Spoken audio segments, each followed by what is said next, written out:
dans la série des interviews qu'on fait, je vous propose d'aller à la rencontre de médecins qui vont nous faire part de leur expérience particulière peut-être pendant cette période d'épidémie. Et là, on va se rendre dans le département de la Marne qui m'est cher. On va aller au centre hospitalier de Châlons-en-Champagne. Je ne me suis pas trompée, je n'ai pas dit Chalon-sur-Marne, hein. Anciennement Chalon-sur-Marne. C'est plus Chalon-sur-Marne. Oui, depuis quelques décennies, dirons-nous. Ouais. Et on va retrouver, je vous propose d'aller retrouver notre ami Dr Nasser Abdelli, hépato-gastro-entérologue, chef de pôle, c'est ça, je ne dis pas de bêtises jusqu'à présent. Je vois que tu opines du chef, donc pour l'instant, je n'ai pas dit de bêtises. Miss Paul, Miss Ifera. Bonjour Dr Abdelli, comment vas-tu? Écoute, ça va bien. Je suis content de te parler, de te voir de visu. Hein, dans ces moments un peu difficiles où les contacts sont extrêmement limités, hein, y compris dans les hôpitaux. Hein. Merci, tout à fait. Et auprès de nos proches, j'allais te dire d'ailleurs, si tu avais un premier souhait, on parlera médecine après, quel est ton premier vœu? Quelle est la première chose que tu feras quand tu sortiras du confinement? Écoute, recevoir du monde à la maison. Oui. Voilà. Tu es invité ou pas? Avoir du monde, avec plaisir, bien sûr que tu es invité. Avoir du monde, retrouver un lien social. La vie d'avant, avec les amis, la famille, c'est un peu compliqué pour tout le monde en ce moment, mais c'est vrai qu'on a l'impression que on a perdu le lien social. Et en même temps, l'humain a une capacité d'adaptation qui est assez fabuleuse, assez extraordinaire finalement. Ah oui, bon, on s'en rend bien compte hein, quand on voit ce que donne le confinement, on se rend bien compte que l'humain a des capacités d'adaptation qui sont assez extraordinaires. Oui. Non, pour parler sérieusement, c'est vrai que ce qui manque le plus, c'est la famille, c'est les amis, c'est l'environnement social. Après, au niveau de l'hôpital, c'est aussi une drôle d'ambiance, hein, parce que là aussi, j'en discutais avec mes collègues tout à l'heure.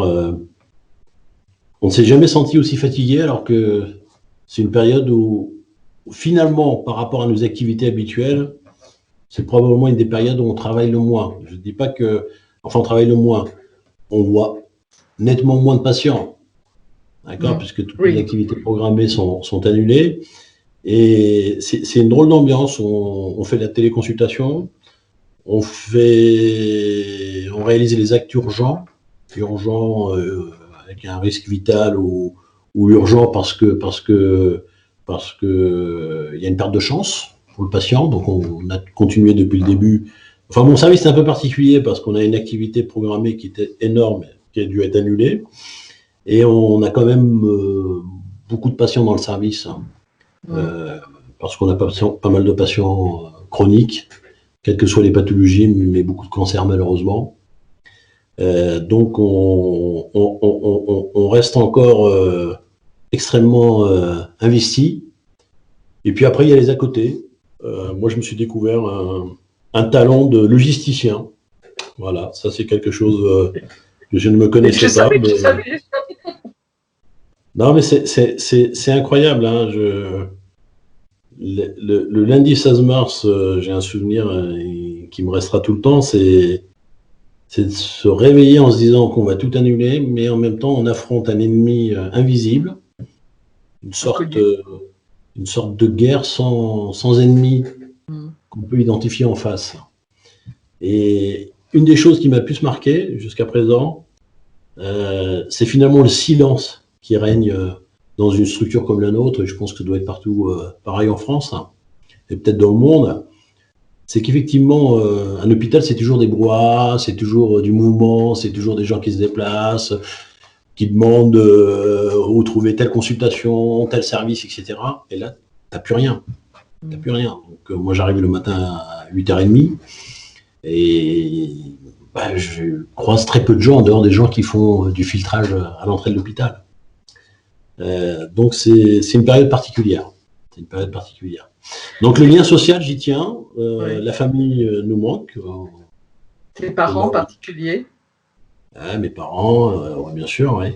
Et retrouvé ce lien-là, donc on s'échange, on fait des apéros sur Skype, tu vois, ou sur Messenger avec des amis. Ça n'a pas la même saveur.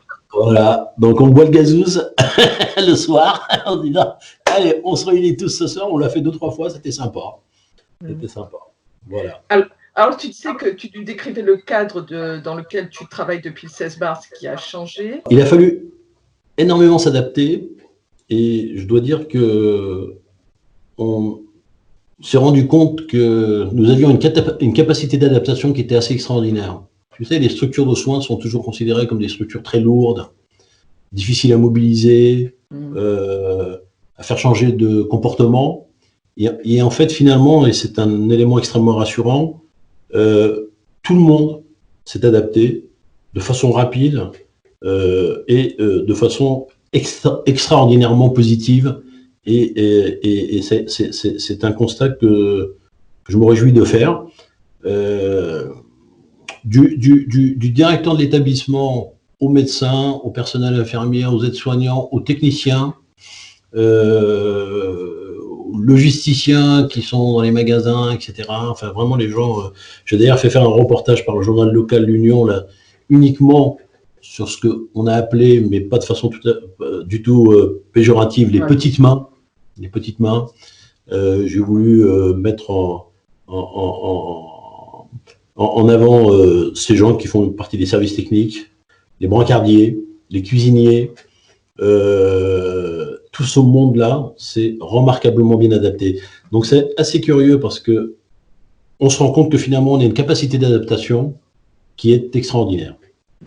Alors que naturellement, tu sais comment sont les hôpitaux, et les structures de soins, c'est toujours très très difficile à mobiliser et à changer. Ça, c'est un point extrêmement positif. Après, l'environnement a énormément changé, puisque l'hôpital n'est plus un endroit où on rentre comme on veut, on sort comme on veut. Il y a des postes de filtrage où on accueille les gens. Il y a des parkings séparés. Il y a des services évidemment séparés. On a créé, nous, 6 unités Covid, qui sont plus ou moins bien remplis, mais qui sont quand même bien remplis. On a modifié la totalité de nos fonctionnements opératoires. Donc, il n'y a plus d'activité programmée, sauf pour les patients urgents ou qui ont un risque potentiel de perte de chance si on ne prend pas en charge leur maladie. Nous, on a un secteur de cancérologie qui est extrêmement important, donc on a maintenu toute notre activité de cancérologie, de chimiothérapie, de diagnostic. On le fait encore. Et on va continuer à le faire jusqu'à ce que les choses redeviennent comme avant. On a une activité de consultation qui est moindre, mais on sélectionne, entre guillemets, les bons patients. Une autre remarque intéressante, c'est qu'on ne voit plus les mêmes personnes se présenter aux urgences. Ça aussi, c'est un point qui m'a interpellé. C'est inquiétant ou pas? Inquiétant, rassurant? On peut avoir les deux points de vue. Le premier point de vue, c'est de se dire, c'est que les gens qui ne se déplacent pas, c'est des gens qui sont conscients, cohérents au niveau du risque, et qui finalement peut-être prennent le risque de ne pas venir se faire soigner. Et il y en a sans aucun doute, ne pas se faire soigner parce qu'ils ont peur d'être contaminés. D'autant plus que donc on leur a dit, on n'a pas arrêté de leur dire depuis le départ, appelez votre médecin traitant, appelez le 15. Absolument. Pas Absolument. aux urgences, oui. Absolument. Et donc, moi, j'ai eu certains patients qui avaient ce comportement-là, mais on est resté, on a gardé le contact, notamment en les appelant, pour savoir ce qu'ils devenaient et ce qu'on pouvait faire pour eux. Donc, ça a été très intéressant. Et puis, il y a un autre groupe de population qui, je pense, se déplaçait assez facilement aux urgences et qui, là, du fait de la peur d'être contaminé, ne se déplace plus. Donc, ça veut dire qu'il y a probablement des gens qui venaient sans avoir un besoin urgent. C'est un peu ça. Donc, bon, il faut affiner cette situation-là. On verra bien quand on va repartir comment les choses vont se passer. Mais on ne voit plus les douleurs abdominales qui durent depuis 2 mois et qui se présentent à 2h du matin aux urgences parce que ça fait un peu plus mal que d'habitude. Enfin, voilà. Donc, c'est quelque chose qu'on a bien remarqué, qui est assez intéressant à observer. Mais bon, comme on dit, les habitudes, on la vie un peu dure et peut-être qu'on va reprendre les bonnes vieilles habitudes quand on retrouvera une vie et un fonctionnement normal. C'est pas exclure. On a beaucoup taxé au début de l'épidémie, on a beaucoup crié, enfin alerté sur le manque de matériel, de masques, de visières, de surblouses. Oui. Vous avez vu ça, vécu ça au centre hospitalier de Châlons-Champagne ou pas? Écoute, on est en plein dedans. Je t'avais dit que je m'étais transformé en logisticien et grâce à mes réseaux, ça s'appelle le téléphone arabe. Je n'imaginais pas aussi important finalement, mais qui sont très utiles. Oui, on est en manque de tout. Ça aussi, c'est le deuxième enseignement qu'on peut tirer de cette crise, c'est qu'on se retrouve dans des situations où on est envoyé au front contre un ennemi invisible, dont on sait qu'il est mortel, mais sans moyens. Je me suis rendu compte que nous vivions dans un pays dont la santé, certes, tout le monde le reconnaît, était dégradée depuis une vingtaine d'années, mais je ne pensais pas que la dégradation serait aussi importante. Et elle est extrêmement importante. Et on a vraiment touché le fond avec cette crise. Je ne vais pas revenir sur les discussions qu'on entend régulièrement sur les mensonges d'État, etc. Il y en a eu sans aucun doute. Il y en a eu sans aucun doute. Et nous, en tant que soignants, on a du mal à le vivre.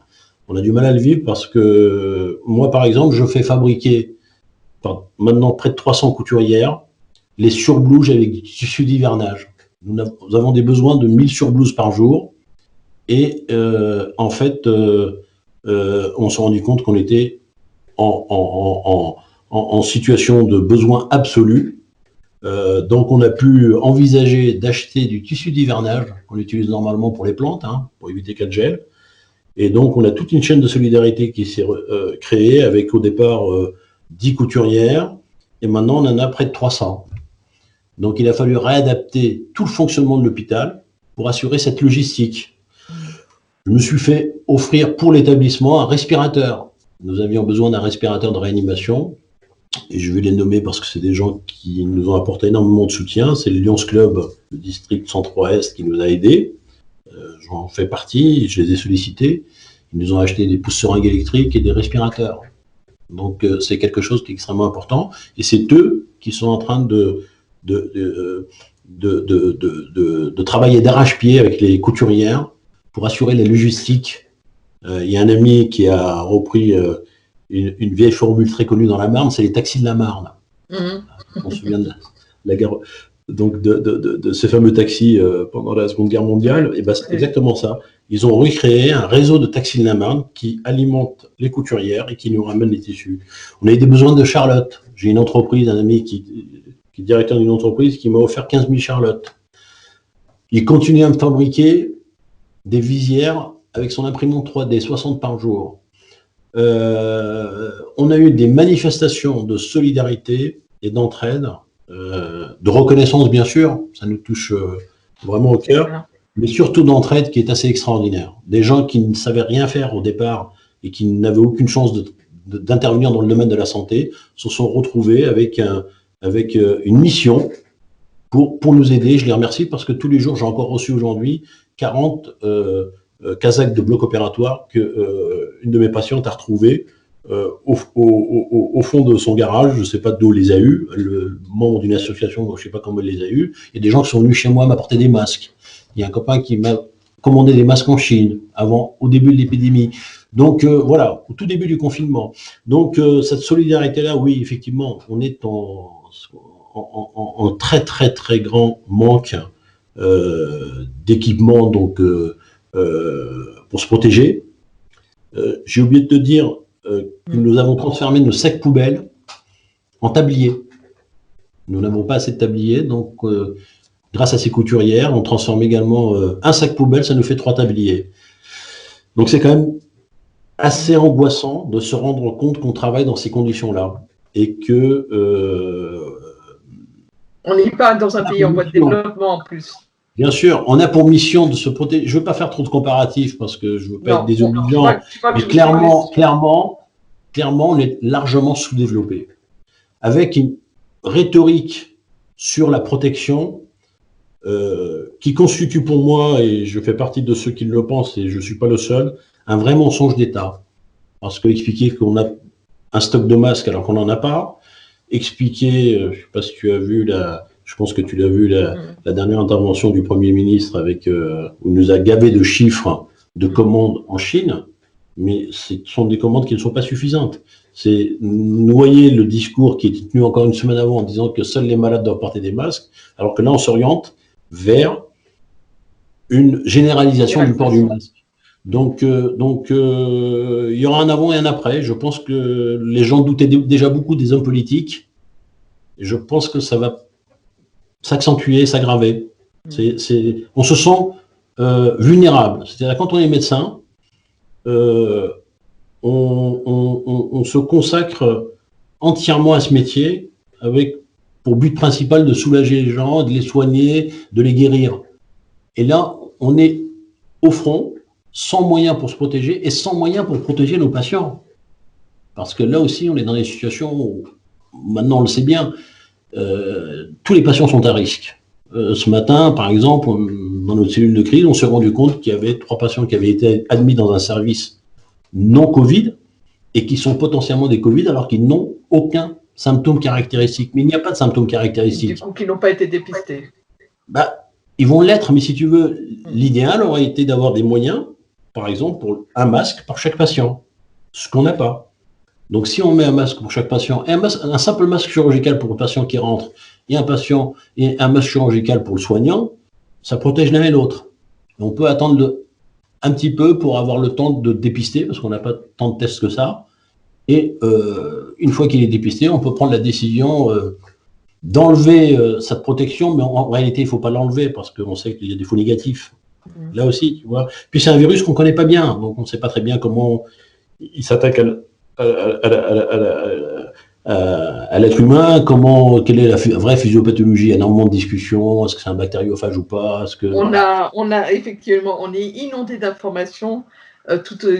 Une ancienne information est chassée par une nouvelle. Chacun pense détenir la vérité et le traitement. Tu as vu les guerres de chapelle. Oui.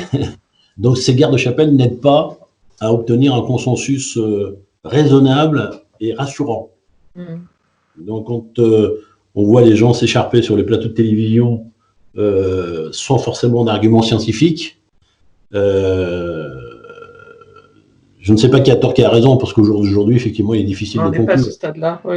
Voilà. Mais ce n'est pas non plus un discours rassurant, avec une variation du discours politique qui ne l'est pas non plus. Donc tout ça fait que j'ai des collègues, et je me suis même posé la question moi-même, qui se reposent même la question de leur vocation. Hein, c'est-à-dire qu'on est dans une situation... Je ne pensais pas connaître ça un jour, compte tenu de ma façon de penser, de ma façon dont je me suis engagé dans ce métier, en se disant, mais merde, on veut bien travailler, mais on ne comptera pas notre temps, mais il faut aussi qu'on se sente protégé, qu'on ait les moyens de servir les gens. Alors, une autre anecdote, si tu permets. Oui, je t'en prie. Un des hôpitaux qui a été le plus touché dans la région, c'est l'hôpital de Mulhouse. Il se trouve que l'hôpital de Mulhouse, donc, les urgences ont été reprises par notre ancien chef de service à partir du mois de décembre, Marc Noiset, pour ne pas le nommer, donc, qui travaillait ici à Châlons. Ça a été un des premiers hôpitaux, voire le premier hôpital dont les urgences étaient en grève en France. C'est quand même un symbole. Et il est arrivé, il y avait pratiquement 40 praticiens dans cet hôpital aux urgences, et quand il est arrivé, il n'y en avait plus que 11 ou 12. Et ça fait 2 ans et demi, ou bientôt 3 ans, que la grève dure, et qu'ils n'ont jamais été entendus. Voilà, donc le personnel soignant se découvre un peu démuni. On a un soutien énorme de la population, comme je te l'ai dit, mais on se sent tout à fait vulnérable. Et c'est quelque chose de très compliqué dans la tête d'un médecin et d'un soignant, de se sentir vulnérable alors qu'on ne doit pas l'être pour pouvoir justement aider nos patients. Ça, c'est tu disais tout à l'heure, tu disais, je me suis découvert des talents de logisticien, alors que dans l'absolu, effectivement, ça ne fait pas partie de tes... tu n'as pas le temps. C'est pas mon boulot. C'est pas mon boulot, mais comme on a constaté qu'il n'y avait pas d'emblée, on n'avait pas suffisamment de matériel, moi, je n'ai fait marcher que les réseaux de gens que je connais. Et finalement, je me suis rendu compte que grâce à ça, tu vois, le surblouze dont tu fais d'hivernage, ça a essaimé dans tout le Grand Est, voire même ailleurs en France. Ils en ont fabriqué même à Marseille. C'est devenu quelque chose de presque national maintenant, à tel point qu'on a du mal à trouver du tissu d'hivernage. Donc là, aujourd'hui, on a validé un autre textile. On va fabriquer des blouses en tissu. On a réussi à trouver des tissus normaux, qui est tout à fait compatible avec la protection du soignant et du patient. Et on repart sur un autre... mais c'est extraordinaire parce qu'en fait, on a des entreprises qui se sont arrêtées, par exemple des entreprises de fabrication de vêtements. Nous, dans la région 3 n'est pas loin, il y avait une grande industrie de la maille dans la région. Et c'est une entreprise d'Épernay qui fabrique habituellement des vêtements, qui nous découpe le tissu et les patrons pour qu'elles soient cousues par les couturières. Donc toute cette chaîne, si tu veux, c'est quelque chose de merveilleux, mais dont on n'aurait jamais pu imaginer qu'on puisse la mettre en route et y arriver. Et ça, c'est extraordinaire. Et sans l'intervention de l'État, sans l'intervention de l'ARS, je ne vais pas dire ce que je pense de l'ARS, je pense que c'est un des plus grands malheurs de l'OHPST.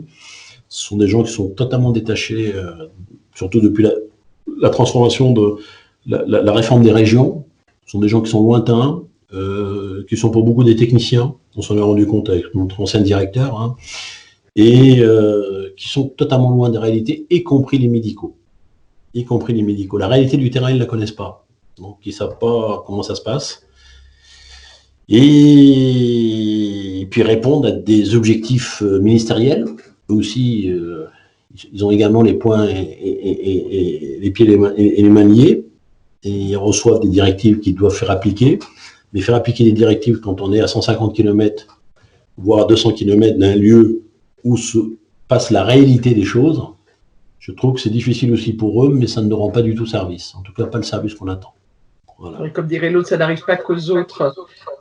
On a évoqué depuis quelques jours, le gouvernement a évoqué une sortie de confinement, un déconfinement progressif à partir du 11 mai. Toi, en tant que praticien médecin, tu la vois comment, cette sortie progressive? Est-ce que ça va changer quelque chose pour toi? Alors, moi, je comprends que la crise économique qui nous guette puisse obliger l'État à prendre des dispositions le plus tôt possible pour faire revenir les gens au travail. D'autres pays le font, on n'est pas les seuls. Hein. Absolument. J'ai eu un ami hier qui est expert comptable et commissaire aux comptes, qui m'a dit une chose qui m'a impressionné. Alors, il a dit ça en rigolant, il me dit, bon, tu sais, il va y avoir beaucoup plus de morts dans les entreprises que de morts à l'hôpital, même si on a dépassé le seuil des 20 000 morts. Si on m'avait dit au mois de janvier qu'on aurait 20 000 morts en France, alors qu'on me racontait que le virus ne traverserait jamais les frontières, hein, je ne l'aurais pas cru. Bon, voilà, c'est tout. Eh bien, effectivement, on est dans une situation économique qui va être extrêmement compliquée. Donc, on comprend, mais compte tenu de ce que nous vivons depuis le 16 mars, on en a énormément peur. On se dit que c'est de la folie parce que on se rend compte que le virus circule et que tout un chacun peut être porteur et que les risques de contamination vont être probablement plus élevés. On est un pays latin, donc une population latine qui n'est pas très obéissante. On n'est pas des gens d'Asie du Sud-Est, hein, des Coréens ou autres, hein, ou Hongkongais, mais globalement on en a peur, ouais, ça nous fait peur. Juste pour te dire, donc ce matin on a abordé également, lundi matin, on a abordé la procédure de visite des seniors qui sont en EHPAD par les familles. Nous, on a eu un cas de contamination en EHPAD, qu'on a réussi à confiner, simplement parce que la famille, au moment où les visites étaient interdites, est montée par une fenêtre du rez-de-chaussée de l'EHPAD pour aller rendre visite aux seniors, et tout le monde a été contaminé. La famille, plus le senior. Donc, tu vois un peu comment les choses... et pour mettre en place la procédure de visite, qui va être extrêmement compliqué à réaliser, on ne sait pas par quel bout commencer, parce que finalement, il ne doit pas y avoir de contact. On est en train d'imaginer éventuellement un bureau comme ça, avec un plexiglas qui barre la totalité, enfin un parloir. Mais comment organiser un parloir en sachant qu'on a quelques 200 résidents qui sont plus ou moins confinés, plus ou moins avec des troubles cognitifs plus ou moins importants, plus ou moins sévères. Quelle va être leur réaction quand ils vont voir la famille qu'ils n'ont pas vue depuis des semaines? Donc on est dans la difficulté, on se pose beaucoup de questions, et en tout cas les consignes qui sont données ne sont pas faciles à réaliser, à mettre en œuvre, et c'est un petit peu le défaut de la façon dont les choses sont gérées actuellement, c'est qu'il y a des directives qui sont données tout en haut de l'État, mais que dans la réalité, pour les mettre en place, c'est extrêmement compliqué. C'est aussi compliqué sur le plan pratique, organisationnel, je dirais même architectural, mais c'est aussi extrêmement compliqué en termes de personnel, puisqu'on a un manque flagrant, là on s'en rend encore plus compte, de personnel hospitalier, d'aides-soignants, d'agents techniques, de gens qui pourraient, par exemple, servir à vérifier que la rencontre se passe dans de bonnes conditions. Qu'ici qu'on va mobiliser une infirmière, elle ne sera pas dans le service, elle ne sera pas dans le soin. Une aide-soignante, pareil. Donc c'est extrêmement compliqué, et on s'attend à des jours encore un peu difficiles. On n'évoquera même pas la possible deuxième vague que tout le monde évoque. On y passera sans. On ne sait pas, parce que finalement, oui, on ignore un peu la nature du virus et comment les choses vont évoluer sur le plan pathologique, parce qu'en fait, on ne sait pas s'il y a une immunité qui est définitive, si elle est temporaire, s'il y a un risque de recontamination ou pas. Beaucoup de papiers en parlent. Donc, on est vraiment dans l'inconnu, avec des mesures qu'on doit mettre en place pour se protéger et protéger les autres. Au départ, c'est surtout pour protéger nos patients, hein. Mais aussi, si on veut continuer à protéger nos patients, il faut qu'on se protège. Donc, on a énormément de données qui ne sont pas connues, avec donc une gestion de la crise qui est difficile compte tenu de ces inconnus, et c'est vrai que ça nous rend plus fragiles et, comme je te l'ai dit, plus vulnérables. Je rappellerai quand même au passage qu'il y a plusieurs médecins, professionnels de santé de manière élargie, qui sont décédés déjà des suites du Covid-19, donc voilà. Bien sûr. On n'en parle peut-être pas assez, mais les premiers exposés, effectivement, c'est vous. Ouais. Il y a des médecins qui sont décédés, il y a du personnel soignant, il y a une infirmière d'EHPAD qui est décédée, une aide-soignante d'EHPAD qui est décédée, mais je ne suis pas sûr que tout le monde soit réellement répertorié. Après, on se pose tous les jours le nombre de personnes contaminées parmi nous. Dans le petit cercle, par exemple, de mon hôpital, moi j'ai eu à gérer de façon surtout amicale et compassionnelle des collègues, des amis qui ont été gravement malades, des médecins, des soignants. Quant au taux de contamination, j'ai entendu qu'à peu près 60% du personnel médical de la PHP était contaminé, ça ne m'étonne pas. Je pense que c'est de cet ordre-là, parce que je ne vois pas comment on peut ne pas être contaminé. On a tous fait les élections, on a tous fait des réunions avec des collègues qui sont devenus malades. Enfin, c'est rien que dans notre environnement, on connaît plusieurs dizaines de personnes dont on sait qu'elles sont positives. Là, ce matin, on se posait la question en cellule de crise, on était une vingtaine. On sait déjà qu'il y a au moins 3 personnes qui sont testées positives et qui ont eu les symptômes, qui sont revenus courageusement travailler après les 14 jours de confinement. Et en boutade, on se disait, si on se teste tous, on est sûr qu'on est positif. Forte chance. Voilà. Et peut-être ma dernière question, Doc, le moral est comment pour toi et l'ensemble de tes équipes? Alors, encore une fois, les gens, j'ai découvert une capacité d'adaptation et une énergie que je ne veux pas dire que je ne la voyais pas, mais en tout cas ne s'exprimait pas, parce qu'on était dans le train-train quotidien, dans les difficultés, etc. Mais face à ces grandes difficultés, il n'y a pas eu un désarroi. Il y a eu une réaction avec une énergie terrible. Donc les gens se sont pris en charge et ont fait ce qu'il fallait pour que ça aille mieux. La difficulté, c'est que on se sent, comme je te l'ai dit, vulnérable. C'est-à-dire qu'on n'est pas dans une situation de force où rien ne peut nous atteindre. On sait qu'on peut être atteint, tout un chacun. Et c'est cette vulnérabilité, on ne la ressent pas tous les jours, hein, mais on voit bien que dans les équipes, les gens se posent la question. Les gens ont quelques craintes. Mais admirablement, les gens continuent à travailler comme si de rien n'était, en essayant de respecter dans la mesure du possible les mesures barrières, ce qui est assez difficile quand on est soignant, qu'on est confronté aux patients, aux collègues, etc. Rien que nos réunions, le matin, on fait une réunion de transmission des informations de la nuit. Et il fut un temps, on était 10 autour de la table du bureau et on discutait des patients. Au jour d'aujourd'hui, il faut qu'il y ait 2 personnes ou 3 au maximum avec les distances d'1 mètre, 1 mètre 50 dans un bureau qui doit faire 10 mètres carrés, tu vois. Voilà, donc tout ça, on s'adapte, mais le moral n'est pas mauvais, hein, mais on ne sera plus jamais comme avant. Ce que je veux dire, on sortira un moment. Ah ben, on a la preuve que nous sommes dans un pays où nous ne sommes pas forcément armés pour lutter contre toutes les épidémies, toutes les pandémies et contre une guerre invisible. Ça, c'est un constat qui est très fort chez les soignants. Il est évoqué, parce qu'on se rapproche de cette sortie de confinement, du fait qu'il faudra prendre en charge ce stress post-traumatique, parce qu'à un moment, on va revenir à une situation normale, entre guillemets, et tu parlais de vocation qui ne suffisait plus, effectivement.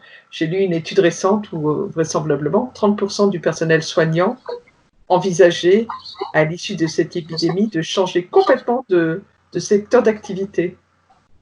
Ben oui, ce sont des questions qui l'on discute entre nous. Il y en a qui l'ont déjà fait. Il y a des kinés qui sont arrêtés, il y a des infirmiers qui se sont arrêtés, il y a des médecins qui ne voient plus du tout leur avenir de la même façon. Même dans la façon dont on travaillait, dont on s'engageait, sans compter ses heures, etc., ben on se rend compte qu'il y a des choses beaucoup plus importantes parce que il peut ne plus y avoir de lendemain heureux comme c'est fut le cas jusqu'à présent. Donc, on va peut-être mieux profiter de la vie, plus de notre famille, de nos amis. C'est une remise en question. Cette crise nous a appris à nous remettre en question fondamentalement par rapport à la façon dont on travaille, dont on fonctionne. Oui, c'est certain. Il y aura un avant, il y aura un après. Alors, après, sur le plan plus global, plus politique, est-ce que réellement les moyens des hôpitaux français vont être augmentés et est-ce que réellement on obtiendra gain de cause par rapport à toutes nos revendications qui sont tout à fait légitimes et qui sont constantes qui n'ont pas été entendues jusqu'à présent, donc on l'espère. Jamais, mais là j'ai l'impression que tout d'un coup on nous entend, mais je ne crois pas qu'il y aura des miracles. Je ne crois pas. Je pense que c'est une gestion de crise et rien d'autre. Moi, je suis assez pessimiste là-dessus, mais j'espère pouvoir me tromper. Et je voudrais me tromper. Je ne vois pas pourquoi, tout d'un coup, on va avoir plus d'infirmières, plus de médecins, être mieux rémunérés. Enfin, voilà. Donc, je suis sincèrement pas convaincu du discours ambiant, qui est un discours de crise. Promis, ce sera ma dernière question, parce que je rappelle que tu es en poste et que tu nous accordes un peu de temps. As-tu des nouvelles de l'Algérie, de tes confrères, de tes homologues en Algérie? Régulièrement, oui. Régulièrement, oui. Régulièrement, on en discute. Alors, j'ai l'impression qu'ils ont pris le taureau par les cornes très rapidement, ne serait-ce qu'en fermant les frontières, en établissant un confinement extrêmement strict avec un couvre-feu. Tu sais que le couvre-feu dans notre wilaya, me semble-t-il. Absolument. J'ai l'impression, alors il est difficile d'avoir des chiffres. En France, au moins, on a cette transparence de communication des chiffres tous les jours. En Algérie, il semblerait qu'ils n'en pâtissent pas trop.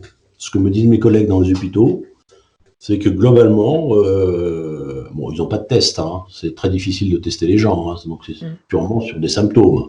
Mais globalement, il semblerait qu'ils aient plutôt bien, en tout cas les médecins ont plutôt bien géré la crise. Après, ils ont un stock de chloroquine qu'ils ont acheté, je ne sais pas si c'est efficace ou pas, au jour d'aujourd'hui, je pense que si on fait le protocole de M. Raoult, hein, chez des patients qui sont au tout début de l'infection, peut-être qu'effectivement, il y a un intérêt. Après, il faut attendre vraiment les études, même si le design des études n'est pas tout à fait, à mon sens, cohérent. D'accord ? Mais globalement, il semblerait qu'il y ait un stock suffisant, comme au Maroc, en Tunisie, et que le confinement, en tout cas, comme il est très strict et qu'il est très militarisé, comme tu le sais, il semblerait qu'il s'en tire pas mal. On verra à la longue si on a vraiment des chiffres officiels. Après, j'appelle régulièrement mes amis, mes cousins, ma famille. Ils se portent bien. Dans les villages, c'est un confinement complet. Ils ont carrément créé une frontière à l'entrée du village. Chez nous aussi. Ah bah oui, ils bloquent les voitures, ils les désinfectent, ils vont faire les courses pour les vieux, ils vont faire des courses collectives. Hein. Donc je trouve que c'est plutôt intelligent. Je les ai félicités sur Internet.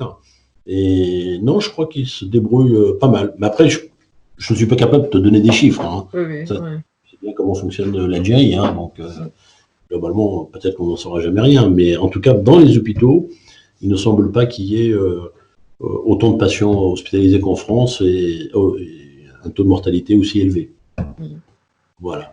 Docteur Abdelli, merci beaucoup. Merci pour cette conversation par Skype depuis Châlons-en-Champagne. Écoute, c'est un plaisir comme d'habitude, Samia. C'est gentil. Et puis, ça me permet au moins de te voir, tu vois. C'est un. Attends, je vais arrêter l'enregistrement alors. Je te parlais du lien social et du lien familial.